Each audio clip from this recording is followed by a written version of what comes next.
नमस्कार दोस्तों। आज का वीडियो संबंधित है इस बात से कि आपने पारस सिंह नाम का जो व्यक्ति है उसका एक यूट्यूब चैनल है पारस ऑफिशियल करके। उस पे कुछ दिन पहले एक वीडियो उसने अपलोड की थी जिसमें अरुणाचल प्रदेश से संबंधित उसने कुछ अभद्र बातें टाइप की थी। उस वीडियो को मैं दिखा नहीं सकता क्योंकि उसमें निहायती बदतमीजी भरी उन्होंने बात की है। दरअसल अरुणाचल प्रदेश के एक किसी विधानसभा क्षेत्र के एक विधायक ने प्रधानमंत्री श्री नरेंद्र मोदी जी को ट्विटर पे एक ट्वीट किया था और उनसे रिक्वेस्ट दरअसल की थी कि जो पबजी करके जो बैटल ग्राउंड इंडिया वाला जो वर्जन ऐसे करके है, मुझे इसके बारे में जानकारी नहीं है, तो उसके बारे में रिक्वेस्ट किया था कि इसको भारत में बैन किया जाए, उसको अनुमति ना दी जाए। पबजी पहले भी बैन किया गया था लेकिन फिर से जो नया स्वरूप आ रहा था उसके लिए भी बैन करने की उन्होंने रिक्वेस्ट की थी। तो उस ट्वीट पर जा करके पारस सिंह, अगर मैं नाम सही बोल रहा हूँ तो, उन्होंने ये कहा कि ये जो विधायक हैं, सबसे पहले आप इनका चेहरा देखिए, क्या ये चेहरा लगता है कि ये भारतीय हैं? दरअसल वो अरुणाचल प्रदेश के हैं, तो वहाँ के व्यक्तियों की जो प्रजाति है वो मंगोलॉयड प्रजाति है। अभी हम इसके बारे में देखेंगे कि प्रजातियाँ क्या हैं, उसके इवोल्यूशन किस प्रकार से हुआ है। लेकिन उनकी जो प्रजाति है अरुणाचल प्रदेश के उन विधायक की, तो उसके ऊपर उन्होंने टिप्पणी करी। उसके बाद भारत का नक्शा निकाला और उसमें कहा कि अरुणाचल प्रदेश कहाँ पर है, मुझको तो मैप में दिखाई नहीं दे रहा है कि अरुणाचल प्रदेश कहाँ पर है, ये तो कहीं खो गया है। चाइना के जो सिटीज़ हैं वो अरुणाचल के ज़्यादा आसपास में हैं, तो ये तो लग रहा है जैसे कि चाइना का ही हिस्सा है। तो ऐसे ऐसे उन्होंने बात करी, यानी कि ये जो गेम है इसके कारण से पूरे अरुणाचल प्रदेश वालों का दिल दुखाया। और जो नियोंग करके शायद विधायक जी का नाम है, उन्होंने भी अपनी एक टिप्पणी करी वीडियो के माध्यम से कि मतलब ये जो हुआ ये गलत हुआ और इसका प्रभाव पूरे भारत पे, पूरे विश्व पे गलत पड़ता है जब इस प्रकार की कोई बातें करता है अपने देश के बारे में। तो अरुणाचल प्रदेश ये मैप है नॉर्थ ईस्ट का। नॉर्थ ईस्ट पूरी तरीके से भारत का हिस्सा था, है और रहेगा। नॉर्थ ईस्ट में दरअसल ये कुछ स्टेट्स आते हैं। एक है सिक्किम, अरुणाचल प्रदेश, असम, नागालैंड, मणिपुर, मिज़ोरम, त्रिपुरा, मेघालय। तो पारस सिंह को ये अरुणाचल प्रदेश मैप में दिख नहीं रहा था, तो इधर मैं जूम करके बड़ा सा बनाया हूँ बोर्ड पे, तो आप भी लोग देखिए। और नॉर्थ ईस्ट के मतलब जो चीज़ें जैसे स्टेट हैं, उसकी कैपिटल क्या है, कौन वहाँ पर चीफ मिनिस्टर है, वहाँ की इकोनॉमिकल एक्टिविटीज़ क्या चल रही हैं, डेवलपमेंट क्या चल रहे हैं, इसके बारे में जागरूकता बहुत कम रहती है, लोग कम जानना चाहते हैं उसके बारे में। लेकिन हमारे भारत का हिस्सा ये भी है, तो इसके बारे में भी हमारी जागरूकता, जो जानकारी है वो वही होना चाहिए जो अन्य इलाकों के बारे में हम जानकारी रखने का प्रयास करते हैं। तो मैप में सबसे पहले ये पता होना चाहिए कि हमारा कौन सा स्टेट नॉर्थ ईस्ट वाले कहाँ पर हैं। सिक्किम ये छोटा सा, जो कि 1974-75 के समय में भारत का पूरी तरीके से हिस्सा बन गया था, उसके पहले वो प्रोटेक्टोरेट वाला स्टेट हुआ करता था। सिक्किम अब 2014 कि 2015 में ही पूरे तरीके से जैविक राज्य घोषित कर दिया गया था, यानी कि ऑर्गेनिक स्टेट, और ये दुनिया का पहला राज्य था जो अपने आप को ऑर्गेनिक स्टेट घोषित किया था। तो ये हमारे लिए गर्व की बात है। असम, भारत में जितने भी चाय का उत्पादन होता है, भारत के लगभग सभी घरों में चाय तो अवश्य बनता होगा और दिन की शुरुआत चाय से होती है। तो भारत में जितना भी चाय होता है उसका 52% हिस्सा, लगभग 50% प्लस जो चाय है वो अकेले असम से आता है, बाकी का जो चाय है वो अलग अलग हिस्सों से आता है। जैसे ये पश्चिम बंगाल के दार्जिलिंग वाले इलाके में चाय, इन सब का उत्पादन होता है। अरुणाचल प्रदेश देखें तो ये ऊपर चीन और पश्चिम में भूटान और पूर्व में म्यांमार से थोड़ा सा बॉर्डर इसका लगता है। और यहीं से जो सांगपो नदी है, जिसको ब्रह्मपुत्र बोलते हैं, भारत में आने के बाद अरुणाचल प्रदेश में जब ये प्रवेश करती है दिहांग महाखड्ड से, दिहांग महागौर्ज से, तो ये एक बहुत बड़ी जलधारा जो द्रोणी है जलवेदिका है वो भारत में प्रवेश करती है, इसका नाम पड़ जाता है दिहांग। और इस दिहांग नदी जो आगे आती है फिर असम में एक बहुत बड़ा द्वीप बनाती है जिसको नदी द्वीप बोला जाता है, और ये पूरे विश्व का सबसे बड़ा नदी द्वीप है जिसका नाम है माजुली। हालांकि ये धीरे धीरे जो है इसका एरिया कम होता जा रहा है, इसको एक डिस्ट्रिक्ट का भी दर्जा दिया गया था। माजुली द्वीप ये विश्व का सबसे बड़ा नदी द्वीप है जो कि हमारे असम में है, अरुणाचल प्रदेश से होते हुए आता है। यहाँ की अपनी कल्चर, अपनी डाइवर्सिटी, अपनी जो संस्कृति है, त्यौहार हैं, उसको बहुत ये रेस्पेक्ट करते हैं, और यहाँ के लोग पूरी तरीके से अपने आप को भारतीय मानते हैं। नागालैंड है तो ये भी अपने कल्चर के लिए प्रसिद्ध है। मणिपुर, ये भी, मणिपुर में एक झील है लोकटक झील, आप जानते होंगे, लोकटक झील ये बड़ी फेमस है, तैरती हुई झील इसको कहा जाता है।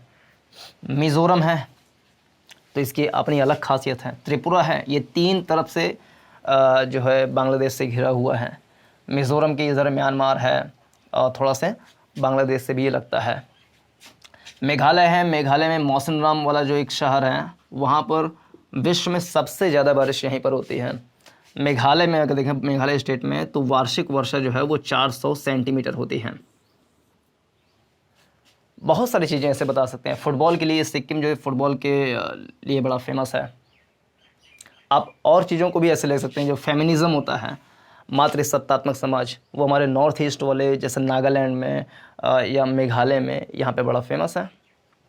मातृसत्तात्मक समाज है, लोग माताओं की, बहनों की बड़ी सम्मान देते हैं, प्रकृति की पूजा करते हैं। तो ये तो था बेसिक चीज़ें, लेकिन हम ये समझें कि थ्योरी ऑफ इवोल्यूशन क्या है, यानी कि क्रमबद्ध का सिद्धांत, या जो उद्भव होता है, उद्भव का सिद्धांत क्या है, या उद्विकास का सिद्धांत क्या होता है। देखिए, माजिद हुसैन की पुस्तक में यदि आप देखेंगे, जो भारत का भूगोल नाम की पुस्तक है, उसमें शायद 13वां पाठ है और पहली लाइन उसमें लिखा हुआ है कि विश्व का जो प्रथम मानव है वो कहाँ पर उसका जन्म हुआ, कौन था, इसके बारे में प्रत्यक्ष साक्ष्य नहीं है, लेकिन फिर भी बहुत सारे ऐसे प्रमाण मिलते हैं जिससे पता लगता है कि जो अफ्रीका का दक्षिण वाला इलाका है, जहाँ पर विक्टोरिया झील है, विक्टोरिया झील के जो पश्चिमी वाला तट है, वहाँ पर सबसे पहले मानव प्रजाति का उद्भव हुआ होगा धीरे धीरे, और आगे चल कर के ये विश्व के, जैसे एशिया हो गया, अफ्रीका हो गया, एशिया हो गया, वो अलग अलग क्षेत्रों में गए और उनका जो है निवास बढ़ता गया अलग अलग इलाकों में। तो ये है थ्योरी ऑफ इवोल्यूशन। जो इन्होंने प्रजाति वाले बात कही थी कि हम तो वहाँ के विधायक का चेहरा ही नहीं पहचान पा रहे हैं, ये तो भारतीय लग ही नहीं रहे, देखने में तो चाइनीज़ लग रहे हैं, मतलब इस टाइप की जो बातें थीं। और अगर आप मतलब जो मंगोलाइड प्रजाति के व्यक्ति को देखेंगे, या कभी कभी आप शहरों में देखें या गाँव में देखें, अगर कोई मंगोलाइड प्रजाति का व्यक्ति आता है तो उसको बड़े हंसी मजाक के रूप में लेते हैं, उसका मजाक उड़ाते हैं। ये खाली पारस सिंह की बात नहीं है, अभी तो उन्होंने ऐसी बात करी और लोगों ने बड़ा तीखा रिएक्शन उस पर दिया, जो कि स्वाभाविक है और होना भी चाहिए। लेकिन किसी भी इलाके में मंगोलाइड प्रजाति के व्यक्ति, मतलब जैसे मान लीजिए यूपी, बिहार, दिल्ली, यहाँ सब अगर जाते हैं तो जिनकी निम्न मानसिकता है तो वो अक्सर उनका मजाक उड़ा लेते हैं। एक बार मैं खुद गाज़ियाबाद में देखा था कि एक शायद दार्जिलिंग का रहने वाला लड़का था, बच्चा था, वो मोमोज़ वगैरह वहाँ पे बेच रहा था। रात के 9 बजे वहाँ के जो लोकल लोग हैं, 4-5 लोग, उसको मतलब उठा ले रहे थे, उसको हिला रहे थे, उसका मजाक उड़ा रहे थे। तो ये देखा जा सकता है, जो कि पूरी तरीके से गलत है। क्यों गलत है? क्योंकि एक कह लें कि समाज वैज्ञानिक हम कह लें, क्रोइबर ने बताया है कि जो प्रजाति होता है, रेस, वो एक जैविक अवधारणा है। जैविक अवधारणा यानी कि जेनेटिक कॉन्सेप्ट है। जैसे किसी भी, पूरी दुनिया है, संसार है, यहाँ पर मान लीजिए अमेरिका में रहने वाला कोई व्यक्ति है तो इसकी भू स्थिति जो है, जोग्राफिकल कंडीशन, उसके हिसाब से यहाँ के अधिकांश व्यक्ति गोरे हो सकते हैं। अमेरिका में भी जो दक्षिणी वाला इलाका है, यहाँ पर अधिकांश व्यक्ति काले हो सकते हैं। यूरोपियन कंट्रीज़ में अधिकांश व्यक्ति गोरे हो सकते हैं। ऐसे ही अफ्रीका में जो दक्षिणी वाला इलाका है वहाँ पे अधिकांश व्यक्ति काले हो सकते हैं। ऑस्ट्रेलिया में गोरे हो सकते हैं। जबकि अगर इंडिया में देखें तो इंडिया में गोरे, काले, पीले सभी प्रकार के प्रजाति वाले लोग रहते हैं। तो ये एक जैविक अवधारणा है, जेनेटिक। यानी कि मान लीजिए कि अरुणाचल प्रदेश ही ले लें, यहाँ पे रहने वाला कोई व्यक्ति मंगोलाइड प्रजाति का है, मेल भी मंगोलाइड प्रजाति का है और फीमेल भी मंगोलाइड प्रजाति की है। इनसे जो शिशु का जन्म होगा उसकी भी प्रजाति मंगोलाइड होगी, जाहिर सी बात है।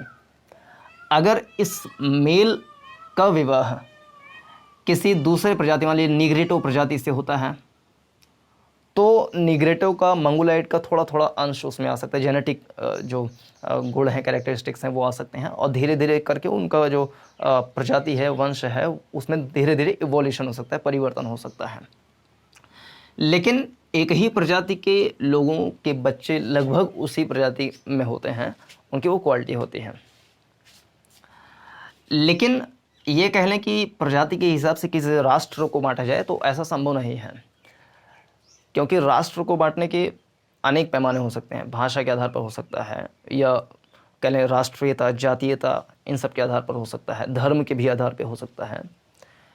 लेकिन क्षेत्र जो है वो, या कह लें जो प्रजाति है वो क्षेत्र के बंदिश में है।